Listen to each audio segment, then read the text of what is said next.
Well, once again, it is time for a relationship video. It is Monday, 7/1/2013. Yay!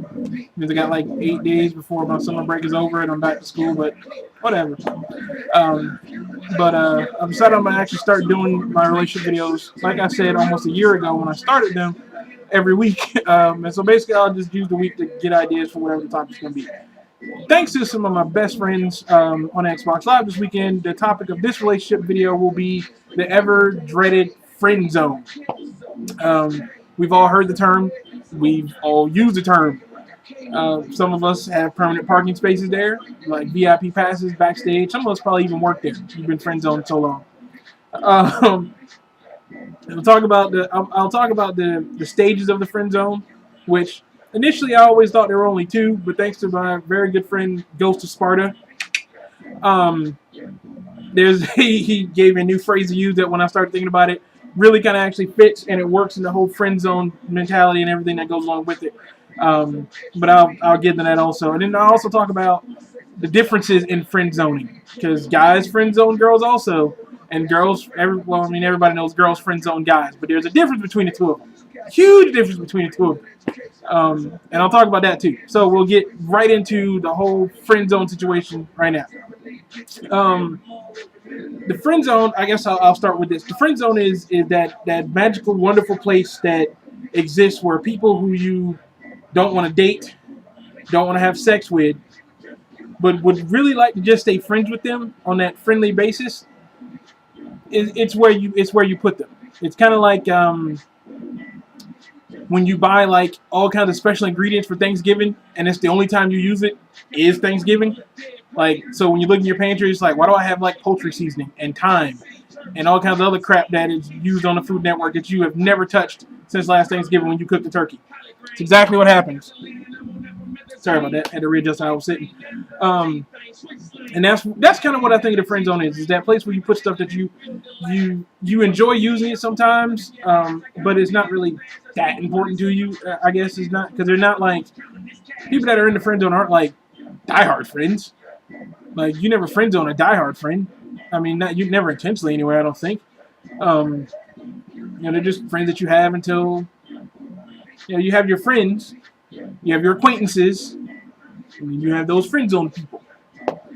And that's just how it breaks down. The first stage of the friend zone, or like I think of it as the pre-friend zone. It's not really actually like the friend zone yet, but you're like pre-friend zone.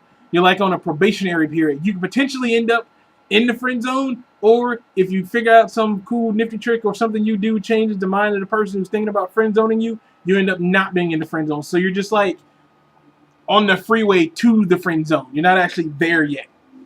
And it's kind of like I said, it's stage one. And with girls, when girls friend zone a guy and they get in that pre-zone, I call it the teddy bear stage of friend zoning because that's essentially what it is. Because it's like it's that teddy bear that you have or that something you have that you don't always use it and you don't always play with it. And sometimes you even forget where you put it. But if somebody else picks it up and somebody else starts playing with it, you lose your shit. Like you lose your mind. Like I can't believe somebody else is touching my toy. Leave my shit alone. And you just you go all girls go all kinds of crazy. That's that teddy bear friend zone that girls have. It's the pre-friend zone. They haven't really decided whether or not you're either friend zone material or boyfriend material. So you're kind of in that in-between stage, kind of like the phantom zone, or you're just like in limbo and you're kind of just like there. Mind you, most guys have no idea about this. Maybe some do. If they do, they just somehow still fuck it up, which happens. And it's horrible being in that position. It's horrible being in the pre-friend zone. On the opposite side of the spectrum, guys have the pre-friend zone also. The guy pre-friend zone is essentially just once again it's still the on-ramp to the friend zone. Don't get me wrong, but it's that moment when it's that time when they're still trying to decide how cool is she? Is she cool enough to be girlfriend, or is she just cool enough to be friend? So don't really know. The same kind of rules apply. I mean, because it's the same thing. If a guy puts a girl in that limbo area, and then some other dude goes after that girl, he loses shit too. Like, oh, I can't believe you're talking to that dude. He will do like everything. I mean, he'll be supportive to a degree, just like girls will be supportive to a degree because they're your friend, but they're not like super supportive. Like if they didn't have any interest in you, like they'll be like, oh, well, he's all right or she's all right, but you know, stuff, and they'll find reasons to nitpick. You know, and because they're your friend and because you possibly have feelings for them too still, you'll think about it and you'll see it. Next thing you know, your perception might end up being warped. And once again, you're single and you're like, well, now that I'm single again, maybe I got a shot at them. And next thing you know, you're still on the freeway to friend zone because they just wanted to make sure nobody else had you, which totally blows, which is like horrible. It's like the worst thing to do to a person. Well, probably, as far as relationships is going, pre-relationship stages anyway, yeah, it's probably one of like the worst things you can do to a person is to do that to them. You don't want them to be with nobody else, but you don't want to be with them either. Don't do that. Don't do that to anybody. It's horrible to do that to anybody. It's just maddening and oh so just annoying. The second stage, or if you want to call it the first stage, well, no, I'll go with it as the second stage. It's the actual friend zone. It's the actual park itself. You have gotten off of the freeway and you have arrived at friend zone. And it sucks because now you're in a position where the person you have feelings for doesn't feel for you that way. And there's multiple ways to end up in the friend zone, which is why there's no like guide that I can give you or step-by-step ways to don't do this, nigga, because that'll end you up in the friend zone. There's nothing I can say that'll keep you out of it, because everybody has different principles about why they friend zone a person, why this person's not attractive. So there's no way to not end up in a friend zone. All you can really do is just be yourself and pray to God that the person you have the hots for eventually has the hots for you and you don't end up in the friend zone, because that would just suck balls. The girlfriend zone, you end up being that guy who they call when their actual boyfriend does all the dumb shit. And because you hold out hope that you will one day get them, you will continue to deal with those phone calls. You will throw on your Captain Save-A-Ho cape. And you will rush out there and you will help them with whatever problem is going on. Oh, you need a ride to the airport? I got you. Your mom needs a ride to the manicurist? I got you.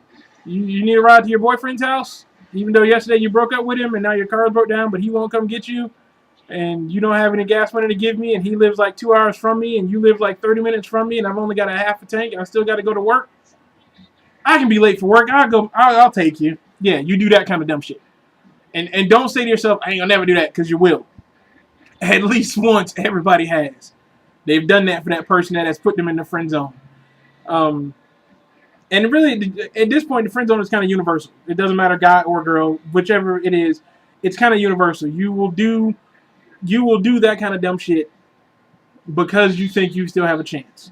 Because you hope you still have a chance. And to a degree, you possibly could. You can end up out of the friend zone. It does happen on occasion. Like you do something or something happens in their life to make them reevaluate how they've looked at you. And the next thing you know, they realize, oh, that person's great boyfriend or girlfriend material. Why didn't I see it before? And that's what that whole saying of, what you've always looked for was right in front of you the entire time. Has it ever happened to me? Hell no, because then I wouldn't be making relationship videos helping other people. But I know it has happened. That's why I can give you advice about it. It hasn't happened to me personally, but I've seen it happen to other people. Not just in television or books. It actually happens in real life. It's not fictional. It's not like a lightsaber or the Force or sparkly vampires. It's real. It actually happens. So you just have to hold out hope, and just decide. Is this person worth me attempting to actually try to get out of the friend zone and try to have a relationship, or am I just going to just say screw it and just go on with my life? The best thing you can do is to actually go on with your life. Like, don't hold out hope and spend like 10, 20 years waiting on somebody to look at you and go, oh, I should have dated you. Don't do that. Don't do that to yourself. It is the worst thing you could possibly do to yourself. Because all you're going to do is drive yourself crazy. Whenever they go out on a date, whenever they start talking to somebody, it's just going to drive you mad. You're going to have all kind of jealous emotions and knots in your stomach. Whenever they go out with somebody, you're going to be worried. Is she going to have sex with him? Is she going to start dating him? Or he going to start doing this? Or she going to start doing... It'll drive you mad. And there are easier ways to drive yourself crazy than worrying about another person. There are way more. There are way huger versions of stress to give yourself than that. Trust me. So then, the new version, the third stage of the friend zone, my friend Bradley, Ghost of Sparta, gave me is the mega friend zone, which I had never thought about before until he brought it up. And I realized the mega friend zone is like the end all be all. You might as well just give up all hope that you will ever be anything other than a friend of this person. Because you not only are you just like friend zoned, you are like almost invisible. Like, because you could be standing in a crowd of people that she all finds, that the person you're after finds desirable, and they will never see you. Like, you will blinders on about you forever. You will always be in the mega friend zone.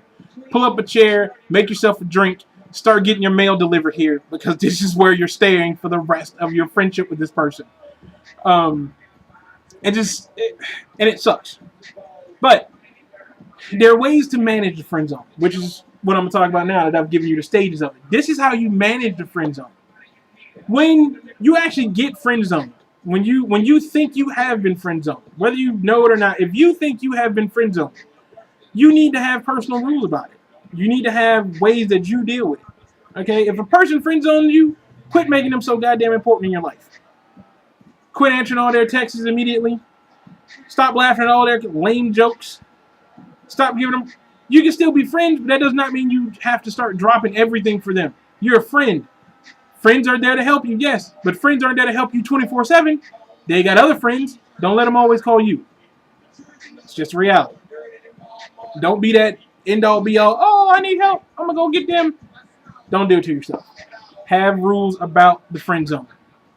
You know, me personally, I have no problem being friend zoned. I know for a fact I've been friend zoned probably by 90% of the women I know. I am perfectly okay with it. Why? Because once I get friend zoned, I got rules. That's it. We're not gonna hang out as much. All your phone calls don't become as important. Like, I will answer your text, but I will not answer your text immediately. Even if I see it. Which, if you know me on the off chance, I probably don't. Because half the time my phone is on vibrate. Because people tend to like texting me at the odd ass hours of the morning. Those are the people who have been friend zoned by me. If you know me, you do not text me at like 10 a.m. asking me if I am awake. But you don't. I don't. If I know I've been friend zoned, your phone calls stop being as important. Your jokes stop being as funny. We stop talking as often. I stop dropping everything to help you out with stuff. That's just how it is. Because why? You got other friends? Call one of them. Don't call me all the time. I'm not Captain Saberho. My cake got hung up and shelved a long time ago because of somebody abusing my friendship. So, no. Have rules about your own friend zone. Have rules about how you deal with your friend zone. Just like everything else I've said in my other 2 relationship videos. Have rules about life. Have rules about yourself. And you'll be okay. I promise you. You know, and the friend zone is just like that. Same thing, just like any other situation in a relationship. Have rules, and it'll all be okay. Promise you. Not gonna let this video run as long as I did last week. It was like 45 minutes. This one's about 15, give or take. So I'm gonna wrap it up right here because friend zone is really kind of a light point to talk about. But we'll see what next week's topic will be about. I will see you next Monday, which will be the 8th. And you know, love, peace, and hair grease, and be good to each other.